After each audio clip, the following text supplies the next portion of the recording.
루치는 에이스를 바라보며 흰수염이 사망한 이후 어인섬은 더 이상 너희들의 영토가 아니었을 터. 헌데 너희들이 이곳을 지키는 이유를 모르겠군. 순순히 시라오시를 넘긴다면 해적으로서의 죄는 묻지 않겠다 라고 말했고, 에이스는 코웃음을 치며 어인섬은 아버지의 고향과도 같은 곳이지. 넵튠과 시라오시 모두 우리의 친구다. 우리를 죽이지 못한다면 이들의 털끝 하나 건드릴 수 없을 테다 라고 말하며 폐왕색 패기를 뿜어냅니다. 그리고 루치, 카쿠, 게르니카를 제외한 모든 사이퍼펄 요원들이 정신을 잃으며 쓰러졌고, 루치는 땀을 흘리며 이것이 사왕 불주먹의 폐왕색 패기인가? 라고 말합니다. 하지만 루치는 이대로 물러설 수는 없었기에 승산 없는 싸움이라는 것을 알았음에도 불구하고 임무 수행을 위하여 신흰수염 매적단과 어인섬을 공격하려 합니다. 그리고 루치는 에이스를 포함한 신흰수염 매적단을 쓰러뜨리기보다는 시라오시만 암살한 이후 도주하고자 하였고, 기회를 노리며 시라오시를 죽여버리려 합니다. 그리고 루치는 곧바로 악마의 열매의 능력을 사용하여 레오파드로 변신하였고, 루치의 주변에는 구름 같은 게 나타납니다. 그리고 에이스는 자신의 오른 주먹에는 폐왕색 패기를, 왼 주먹에는 불을 휘감습니다. 게르니카는 루치와 에이스가 대적하는 사이 곧바로 시라오시를 암살하기 위하여 시라오시에게 날아갔으나 야마토가 나타나 이를 막아섭니다. 그리고 야마토는 폐왕색 패기를 휘감은 이후 뇌명팔괴를 사용하여 단 한 방만에 게르니카를 쓰러뜨리는 데 성공했고, 게르니카는 카이도우와 루피의 대결에 난입한 이후 카이도우에게 공격을 당한 것을 떠올리며, 그때 카이도우만큼은 아니지만 어느정도 비슷한 수준의 기량이 올라왔다. 지금의 저 여자는 대장급 클래스로 봐도 무방하다 라고 생각하며 정신을 잃습니다. 그렇게 야마토는 와노쿠니를 떠나 신흰수염 매적단에 합류한 이후 더 강해졌다고 볼 수 있으며 해군 대장에 필적하는 강자가 되었다고 볼 수 있습니다. 그리고 시라오시는 야마토를 보며 동경의 눈빛을 보냈고, 야마토는 만족한 듯한 웃음을 짓습니다. 루치는 게르니카가 쓰러진 것을 보며 게르니카 저렇게 쉽게 당할 녀석이 아닌데 라고 말합니다. 그리고 카쿠는 지금의 우리는 불주먹을 감당하지 못해 둘이서 불주먹에게 덤볐다가 속전속결로 시라오시를 제거한다. 불주먹의 성격상 동료들을 보호하기 위해 자신이 우리 둘을 도맡아 상대할 가능성이 높아 라고 말합니다. 하지만 루치는 자존심이 상한 듯한 모습을 보이며 자신이 홀로 에이스를 상대하려 했고, 카쿠는 곧바로 에이스를 선제 공격합니다. 그리고 루치 역시 별다른 수 없이 에이스를 공격하였고, 에이스와 루치 카쿠의 대결이 시작됩니다. 그리고 마르코는 여유만만한 표정을 지으며 지금의 에이스는 아버지와 필적하는 강자다 요이, 저런 녀석 둘쯤이야 별거 아니지 라고 말했고, 조조와 비슷하는 복수합니다. 그리고 에이스는 마르코의 예상대로 루치와 카쿠 둘을 상대로도 압도하는 모습을 선보입니다. 그리고 루치는 지친 듯한 표정으로 사황의 벽은 이토록 높은 것인가? 과거보다 더 강해진 우리 둘을 상대로 라고 말했고, 카쿠는 괜히 신세계의 황제라고 불리는 게 아니겠지. 하지만 완전히 승산이 없는 건 아니야. 내가 저 녀석의 빈틈을 유도하겠다. 그때 루치 네가 치명상을 입혀 라고 말한 이후 악마의 열매 능력을 사용하여 방어력을 극대화한 이후 에이스에게 몸통 박치기를 시정하였고, 에이스는 중심을 잃으며 휘청입니다. 그리고 그 순간 루치는 채를 사용하여 순식간에 에이스에게 접근한 이후 유황권을 사용하여 에이스의 머리를 뚫어버리려 합니다. 그러나 에이스는 자신의 주먹에 폐왕색 패기를 휘감은 이후 곧바로 불주먹을 사용하여 루치와 카쿠를 동시에 날려버렸고, 카쿠는 그대로 정신을 잃으며 쓰러집니다.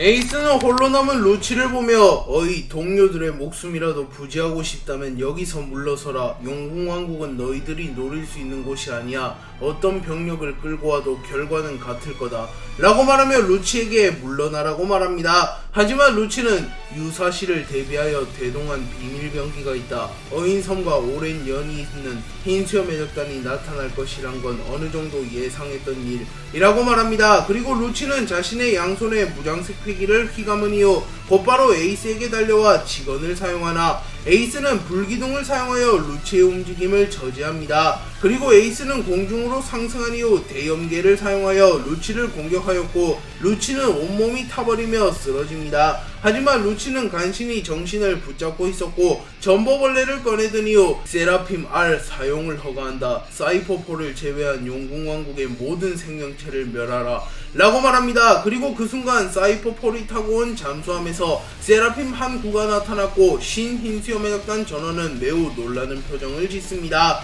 과거 로저가 해적왕이 된 이후 대적 시대를 열기 위하여 해군에 자수하며 잠시 임펠다운에 수감되었고 세계정부에서는 로저의 힘을 이용하기 위하여 로저의 혈액과 유전자를 추출했습니다. 그리고 당시 세계정부 소속이었던 닥터 베가펑크는 강자들의 유전자를 이용하여 세라핌이라는 병기를 발명하였고 이때 로저의 세라핌 또한 만들어내는데 성공했습니다. 그리고 로저의 세라핌은 가장 먼저 만들어진 세라핌이기에 세라핌 중 가장 성장이 많이 되어 있었고 로저의 세라핌의 외형은 어린 시절 로저가 아닌 일정 수준의 궤도에 오른 시절의 로저였습니다. 그렇게 로저 세라핌은 세라핌 중에서도 독보적인 강함을 가지고 있었습니다. 그리고 에이스의 앞에 로저 세라핌이 나타나자 에이스는 로저를 단 한 번도 본 적은 없으나 본능적으로 자신의 앞에 있는 사람이 자신이 그토록 증오하던 자신의 아버지라는 것을 알게 됩니다. 또한 흰수염의 덕단 역시 생전에 로저와 겨뤘던 이들이 많았기에 이들은 로저의 공포를 잘 알았고 마르코 조즈 비스타 등은 몸이 얼어붙습니다. 그리고 로저 세라핌은 용궁왕국에 상륙하자마자 로브루치의 명령을 수행하기 위하여 카무사리를 사용하여 신흰수염의 덕단을 공격합니다. 하지만 에이스가 문양색 패기를 휘감은 이후 불기둥을 사용하여 이를 막아내는 데 성공합니다. 그리고 마르코는 의아함을 느끼며 방금 저 일격은 생전에 로저가 날린 카무사리보단 확실히 약하다. 그리고 폐왕색 패기의 기운이 전혀 느껴지질 않는데 라고 생각합니다. 실제로 베가펑크조차도 폐왕색 패기를 구현시키지는 못했기에 로저 세라핌은 폐왕색 패기를 사용하지는 못합니다. 다만 세라핌이기에 루나리아족의 특성과 키자루의 레이저는 사용할 수 있어 진짜 로저와는 조금은 차이점이 있다고 볼 수 있습니다. 다만 전투 스타일은 진짜 로저와 유사하게 프로그래밍이 되어 있습니다. 에이스는 로저 세라핌을 보며 평정심을 잃게 되며 매우 분노하는 모습을 보입니다. 하지만 에이스는 레일리와의 수련을 통하여 감정을 다스리는 법을 배웠고 애써 침착하는 모습을 보이며 어차피 저 녀석은 진짜가 아니야. 그저 기계일 뿐이지 라고 말합니다. 그리고 로저 세라핌은 에이스의 말대로 그저 기계였기에 에이스에게 별다른 말을 하지 않고 곧바로 에이스를 공격합니다. 그리고 로저 세라핌의 검과 에이스의 주먹이 충돌하였고 용궁왕국 전체에 큰 충격이 울려 퍼집니다. 그리고 그 순간 루치는 에이스가 로저 세라핌과 대결하는 사이 시라오시에게 날아가 직원을 사용하여 시라오시를 죽여버리려 합니다. 하지만 마르코가 불사 엉겅키를 사용하여 루치를 막아냈고 이후 조즈가 곧바로 브릴리언트 펑크를 사용하여 루치를 멀리 날려버립니다. 그리고 루치는 에이스와의 대결로 인하여 중첩된 데미지로 인하여 사실상 체력이 바닥난 상태였기에 조즈의 공격을 허용한 이후 정신을 잃습니다. 그리고 비스타는 에이스 이제 저 기계만 쓰러뜨리면 된다 라고 말해주었고 에이스는 모든 신경을 로저 세라핌과의 대결에 쏟아붓습니다. 그리고 에이스는 폐왕색 패기를 불과 함께 방출시키며 로저 세라핌을 공격하였으나 로저 세라핌은 루나리아족의 특성을 이용하여 에이스의 공격을 버텨내는 데 성공합니다. 그리고 에이스는 로저 세라핌을 바라보며 이 공격을 맞고 저토록 멀쩡할 순 없을 텐데 그 빅맘조차 절명했던 기술이다. 헌데 저 녀석은 설마 등에 타오르는 불꽃과 연관이 있는 건가? 라고 말하며 로저 세라핌의 약점을 찬찬히 분석하기 시작합니다. 그리고 실제로 세라핌은 루나리아족의 특성을 가졌기에 등에 불꽃이 타오르고 있을 때는 거의 무적과 가까운 모습을 보입니다. 로저 세라핌은 에이스의 공격을 한 차례 막아낸 이후 곧바로 에이스에게 접근하여 이번에는 키자루의 레이저를 쏴버립니다. 그리고 에이스는 로저가 레이저를 쏠 리는 없다고 판단하였기에 로저 세라핌이 레이저를 쏘자 크게 당황하였고 자신이 만약 이 공격을 들리게 된다면 자신의 동료들에게 피해가 갈 것이라고 생각하며 로저 세라핌의 레이저를 완벽하게 막아내지 못하고 어깨가 뚫려버리는 부상을 입습니다. 그리고 로저 세라핌은 에이스가 빈틈을 허용하자 곧바로 에이스의 복부를 그대로 베어버립니다. 그리고 신인 수염의학단 전원은 놀라며 에이스! 라고 소리칩니다. 하지만 에이스는 로저 세라핌의 공격을 버텨내며 내가 고작 이런 걸로 쓰러질 것 같으냐, 나는 불주먹 에이스다 라고 말하며 마치 흰수염과 같은 말을 합니다. 그리고 결의를 다진 에이스는 흰수염을 떠올리며 아버지는 이런 녀석과 겨룬 건가? 아니 기계 따위랑은 비교도 안 되겠지. 아버지의 이름을 물려받은 나는 고작 이런 녀석에게 추태를 보일 순 없어